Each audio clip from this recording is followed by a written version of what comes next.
of my absolute favorite topics, and it is a must for you to know and understand if you want to have deep connections with your partner, if you want intimacy and erotic play to be fun and nourishing instead of going into a spiral, getting stuck in your head, or just wondering, like, why doesn't this feel good?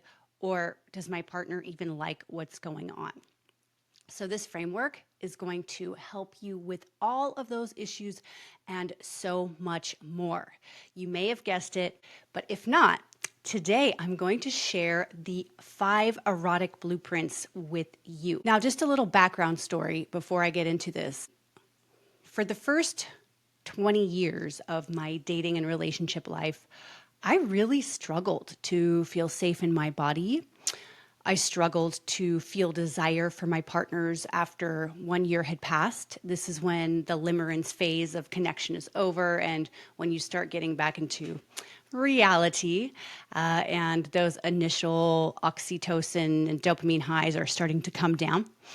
And I thought something was wrong with me. I remember just laying in bed one day and feeling so confused and frustrated about my sex life because I had a lot of desire, but it wasn't translating to my romantic relationship, which is what I really wanted. I wanted to be in deep connection with him and have pleasure and enjoy this part of our lives. But for me, it wasn't working. I remember thinking to myself, maybe I'll just be a celibate monk.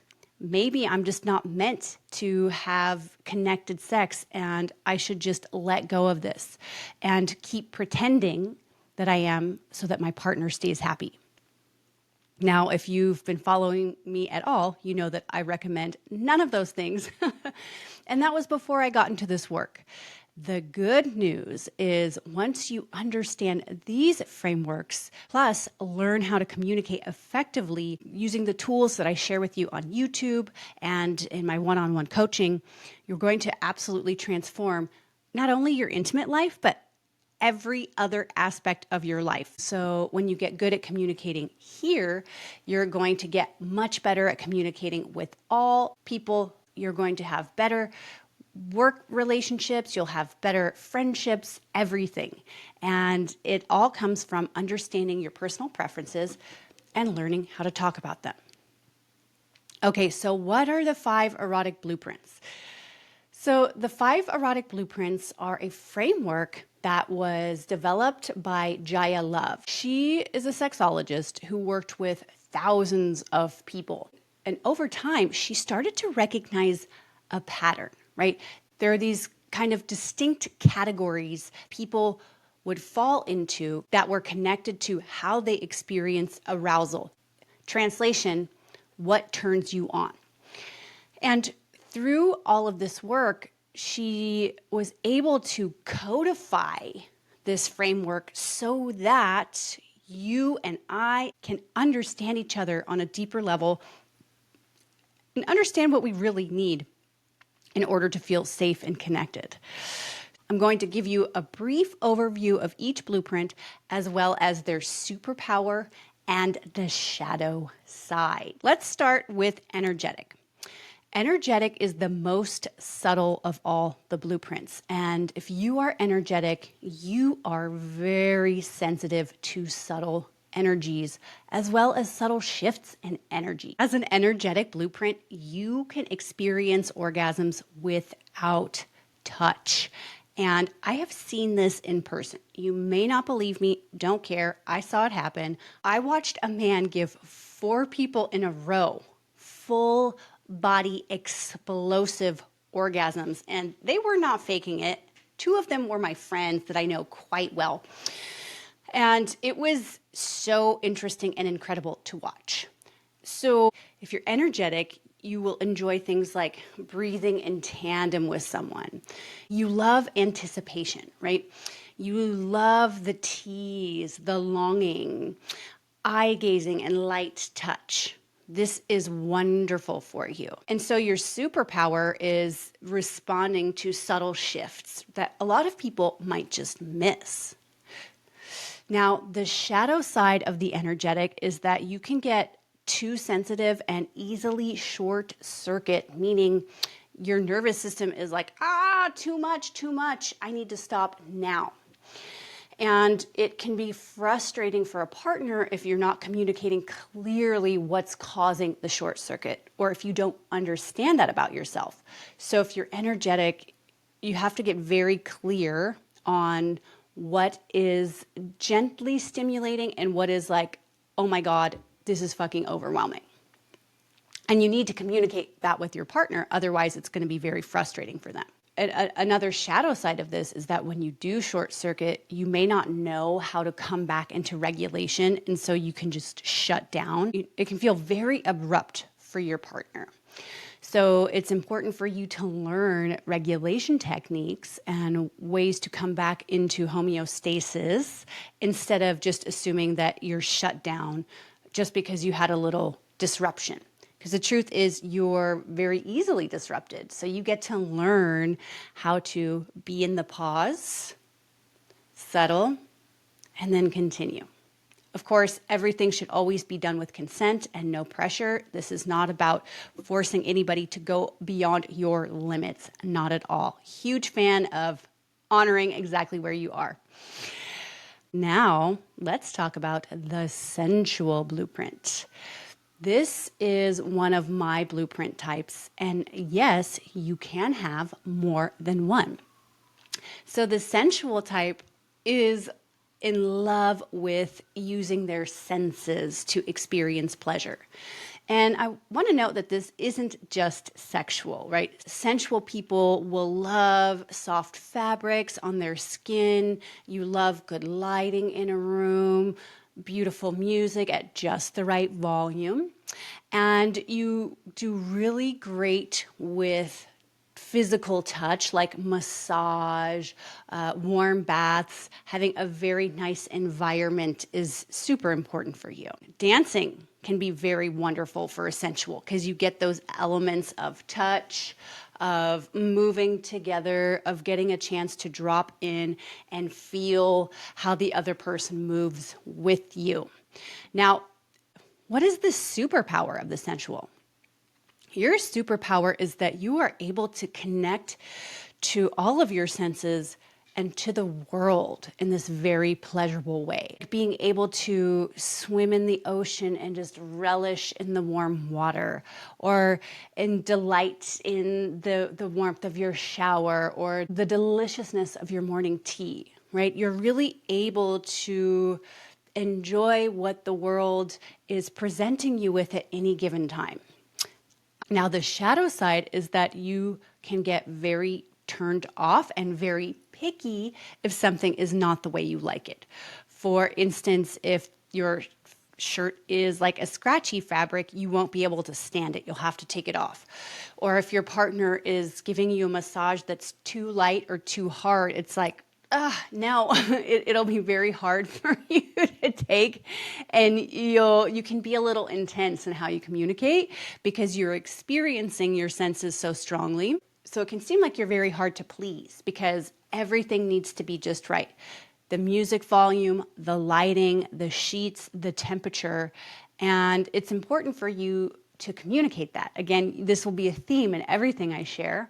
You get to communicate because people aren't mind readers, and just because you've been with someone for a long time doesn't mean you should expect them to just know what you need magically, right? We don't do that. We tell people what we need in my community, and since you're here, I'm going to consider you a part of it. Let's talk about the sexual blueprint. This is the blueprint type that most of you have seen a lot of in Hollywood and have been unconsciously modeling, unless you are one of the 1% of the 1% who is actively working on their erotic and emotional intelligence. We are a rare breed. So if that's you, yes, that's amazing. And if you're not there yet, you're just getting started on your journey, no shame, absolutely not. You're here to learn. So the sexual type is the type that's turned on by bodies. Like you can go to Barton Springs if you live in Austin like I do, or anywhere, or Lady Bird Lake, and you'll see these beautiful people training and running around the trail and swimming, and it can trigger desire in you. Just seeing a nice physique or even seeing genitals can do something for you, right? It turns you on. So nudity, sex, oral sex, porn, these are all things that you're drawn to. The superpower of the sexual is that you're usually pretty willing to get down, right? Like, you're not going to reject people. It's nice to be your partner because you're game. You're game to have sex. You're like, yeah, let's do it. And your shadow side is that you get so caught up in the genital penetration part of sexual relationships that you miss this whole gamut of erotic play that is available to you. So the invitation is to slow down, stop focusing on the orgasm, and start getting in touch with the journey of the process, the journey of connection. This is very beautiful, especially if you are paired with the other blueprint types.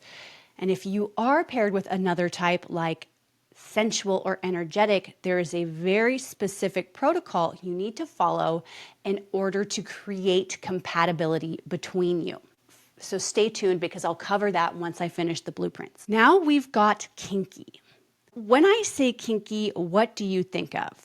If you're used to the mainstream model of kink, you're thinking of 50 Shades of Grey, a dominatrix wearing leather up to here and tall stiletto boots, all black, possibly shaming someone or spanking them.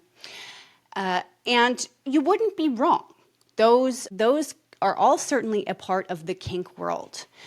How do you define kinky? Well, kinky is what is taboo for you.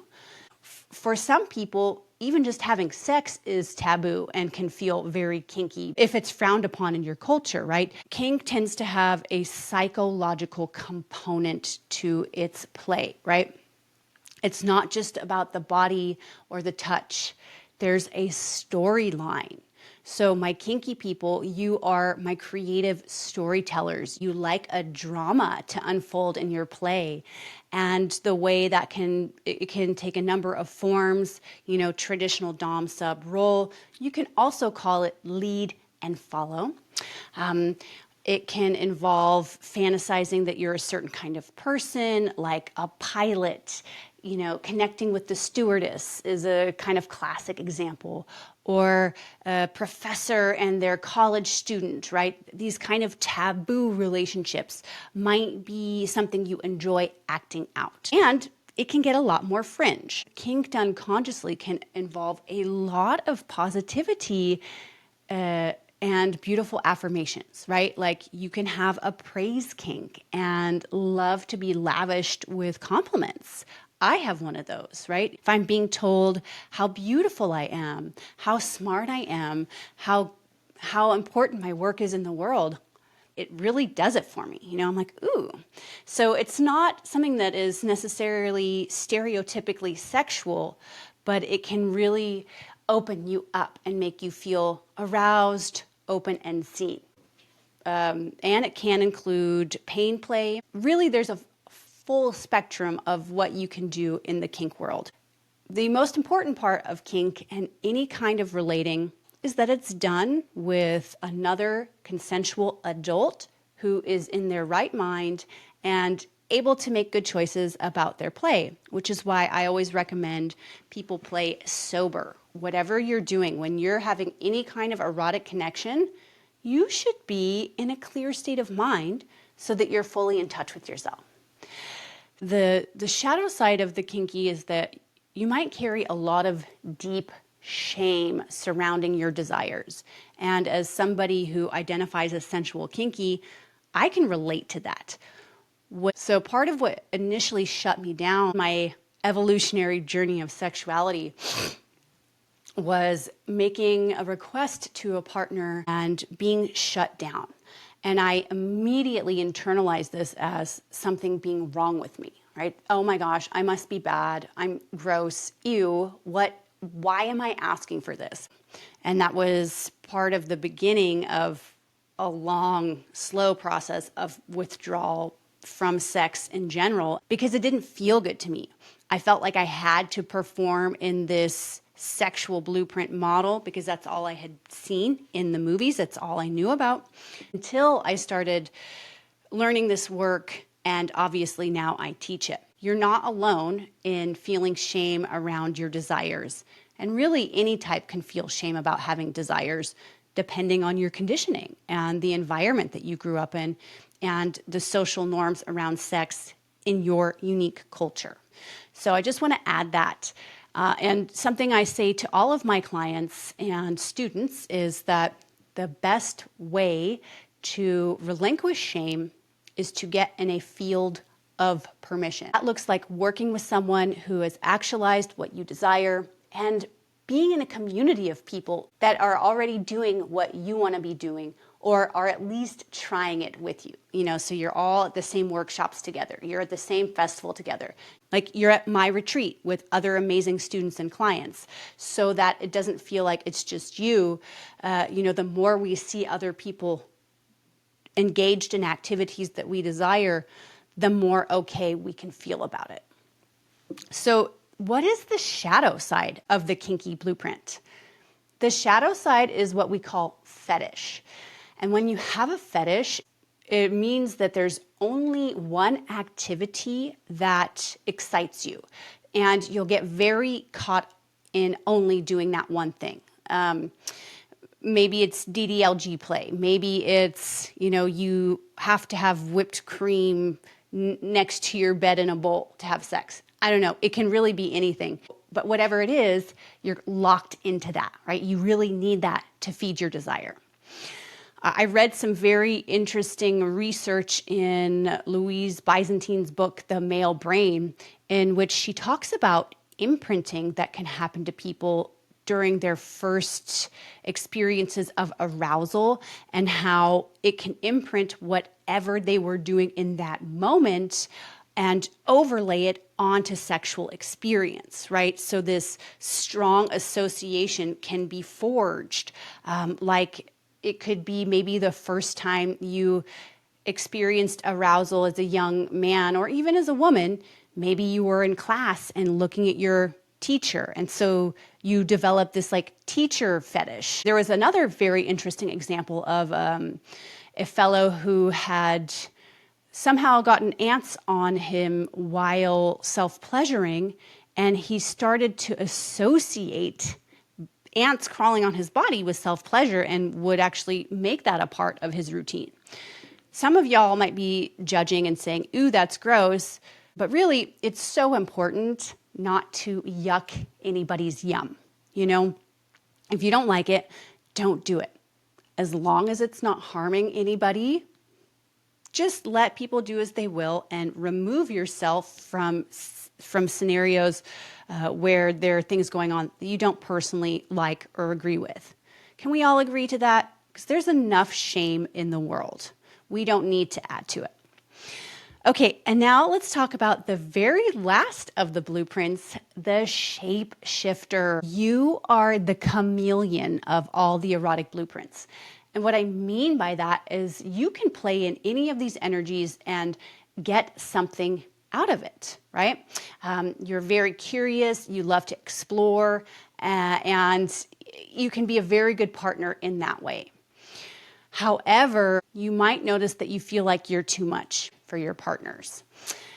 You often have more elaborate fantasies or will enjoy play with numerous people. And that can feel shameful to talk about, right? You can handle a lot of sexual energy, and not everybody can handle that same amount. And so this shame thread could also be highly present for you. You might notice that you're often unfulfilled or unsatisfied and always yearning for more. So it's important to be, again, in a field of permission and not get addicted to needing all of your sexual fantasies to come true. That's one of the big pieces, especially if you're in partnership. you are going to have to compromise. And it is very important to share your needs and desires, but you get to do it in a way that is not like shoving your partner off of the deep end of the pool while they're in conversation with somebody and absolutely not prepared. You know, you're going to enjoy the water a lot more if you get to step into it slowly, acclimate to the temperature, and choose when to fully submerge yourself. So that's what you get to learn as a shapeshifter, and really as any of these types. You know, learning how to introduce your partner to your world in a way that's manageable and feels good is a really important hack. I have a really great video clip called the Sex Games for Couples. It's more than that. It contains a very powerful framework on how to introduce new styles of play in a bite-sized way so that you and your partner can both enjoy yourselves, try something new, and also not feel like terrified. You know, one of the big mistakes that I made when asking my partners for these desires is I didn't make it bite-sized. I mean, I was 26 years old. I had no idea what I was doing. And I was like, can we do this 2-hour role play thing? And you'll do this and I'll do that. And they're just like, no, oh my God, what? So that's important to understand. People are actually quite willing to try new things when it's presented in a bite-sized way. Like most people will take a bite of some weird dish that you would like for them to try, right? Like maybe they don't want to eat a full meal or travel to try this, but they'll taste your spoon, right? And then when that tastes okay, they might be willing to try more cuisine from the same region. You know, like this is the same principle. Now, what do you do if you are a very different blueprint than your person? Like say that you are a shapeshifter, you're like ready to have an orgy and have 5 people touching you and you want it all and you want a tongue, deep throat, and your partner is energetic and very, very sensitive. Or you're a sexual type and you deeply crave sexual contact, genital contact, and your partner isn't that into it.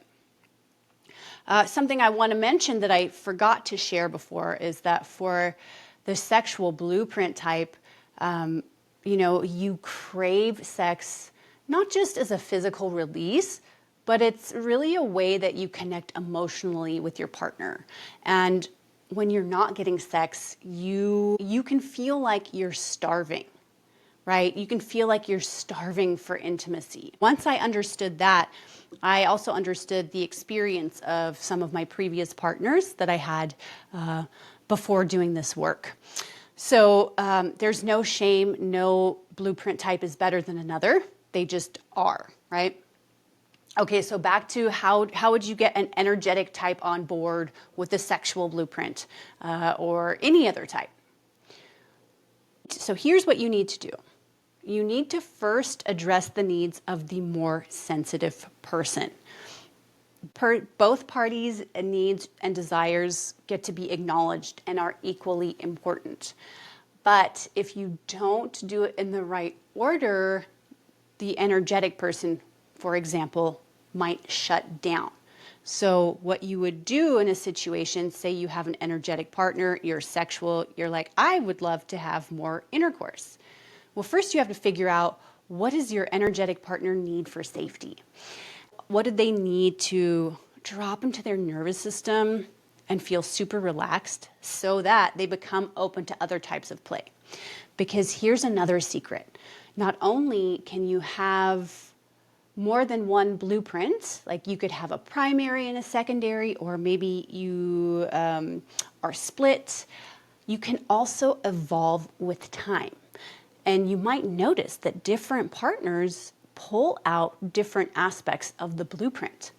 I've certainly had partners where I felt a lot more energetic or a lot more sexual based on many different factors. So don't limit yourself, know that you can change person to person with different partners and over time. you might actually start to realize you enjoy these other types of play and interaction. You just never did it in a way that was safe for you or with the right person. So if you're energetic, creating that safety, helping them feel contained, giving your full presence, right? Because if you're with an energetic and you're looking away or distracted or looking at your phone, they will feel it and they will close down.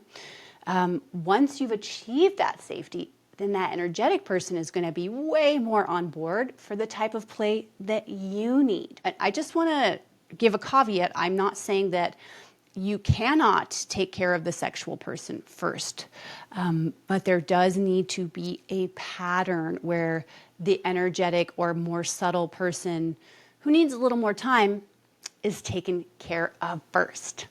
So let me know what questions you have, what's landing for you, or what's perhaps a bit unclear. As always, thank you so much for joining. If you would love to go deeper into this work of becoming an erotically embodied and very emotionally intelligent lover and partner that has so much joy and deep connection in their relationship, you want this process to accelerate and happen in 3 to 6 months' time, instead of it taking a decade like it did for me, please go to amayashiva.com, go to the right-hand upper corner, and click Apply for Free Consult so that we can meet for a call, see if it's a great fit, and go from there. If you haven't done so already, please make sure to like and subscribe or save this episode if you're listening through a streaming platform like Spotify, iTunes, like this. Thank you so much, and I can't wait till we get to connect again.